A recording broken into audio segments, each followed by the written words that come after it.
C'est un match extrêmement serré aussi pour le plus prestigieux des prix littéraires, le prix Goncourt, qui s'est joué. Il y avait 4 auteurs en compétition, Kamel Daoud, Gaël Faye, Sandrine Colette et Hélène Gaudy. Nicolas Caro, vous êtes devant le restaurant Drouan pour Europe 1 et c'est un événement, c'est Kamel Daoud qui décroche ce fameux prix.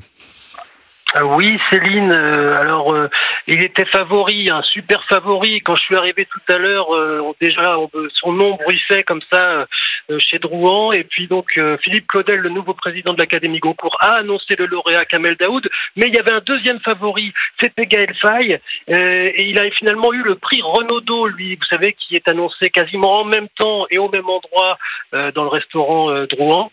Et donc, Kamel Daoud, chez Gallimard pour Houri, c'est un roman très très beau, mais c'est un roman aussi qui est un message, c'est-à-dire qu'il s'intéresse à la guerre civile en Algérie dans les années 90, qui est complètement tabou, ce qui fait qu'il est persona non grata maintenant en Algérie. Donc il a remercié Kamel Daoud, 54 ans, le jury du Goncourt pour son courage. Il était très touché. Il voulait pas dire grand-chose au début, puis finalement il s'est un peu lâché avec les journalistes. Il nous a dit quelques mots.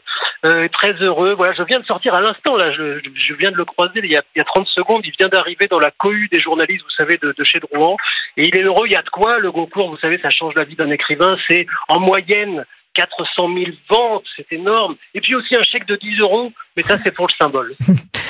Merci beaucoup Nicolas Caro en direct de Drouan.